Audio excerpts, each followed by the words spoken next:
Recipe তোমাদের সঙ্গে share করব, যেটা খুব সহজেই চটজলদি হয়ে যাবে। মানে যেটা করব খুব এতটাই অল্প সময় যে কিছু করলামই মনে হবে না, অথচ ফাটাফাটি খাওয়া হবে। তো এটার জন্য আমার কি কি লাগবে সেগুলো দেখিয়ে দিই। এর জন্য আমি এখানে নিয়ে নিয়েছি 2টো ডিম, আর কেটে নিয়েছি হচ্ছে সরু সরু করে আলু, পেঁয়াজ, টমেটো, রসুন, যেটা আমি একটু থেতো করে নেবো, আর কাঁচা লঙ্কা। তো এই আমাদের ইনগ্রিডিয়েন্টস লাগবে। আর লাগবে হচ্ছে মুসুর ডাল। ফার্স্টে আমি ডিমে নুন হলুদ মাখিয়ে নেব। তেল গরম হয়ে গেছে, বা এটা দিয়ে দেবো। আচ্ছা, তোমরা কেউ জিজ্ঞেস করতে পারছো যে এটা আমি কি বানাচ্ছি? গেস যদি করতে পারো কমেন্ট করে অবশ্যই জানাও। তবে আমি এটার নামটা বলবো, এটা আমি কি বানাচ্ছি সেটা আরেকটু পর বলবো।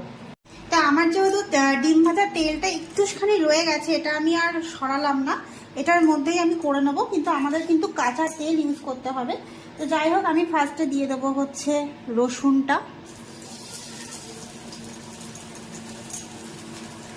এই যে থালাটা আমি রেডি করে নিয়েছি, লঙ্কা, টমেটো, পেঁয়াজ আর আলু একে একে এগুলো সব দিয়ে দেবো।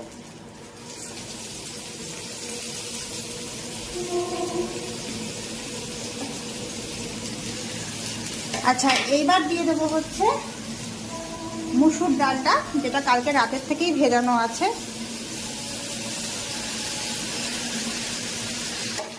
কাঁচা সর্ষের তেল, যেটাতে মেইনলি রান্নাটা টেস্টি হবে, দিয়ে দিলাম। ভালো করে নাড়িয়ে নেব, ভাজবো না, ভালো করে নাড়িয়ে নেব।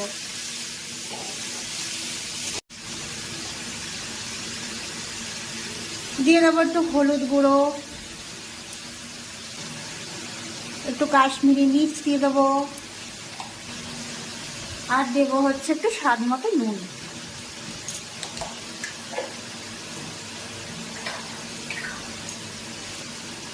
এবার আরেকটু ভালো করে এটাকে নাড়িয়ে চাড়িয়ে নেব।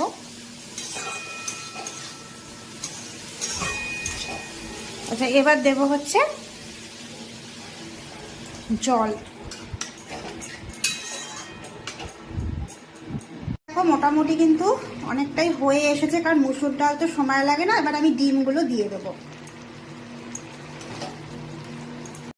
দেখো, এটা কিন্তু আমাদের রেডি হয়ে গেছে, ডালটাও সেদ্ধ হয়ে গেছে, আর ডিমটাও ভালো মতন করে একটু দিয়ে দিয়েছি, যাতে ডিমের মধ্যে একটুখানি ডালের রসটা যায় আর কি। যা গন্ধ বেরিয়েছে না, তোমাদেরকে কি বলবো, উফ, কি যে লোভনীয় একটা ব্যাপার। তো যাই হোক, এটা হয়ে গেছে, আর একটু জলটা টানলে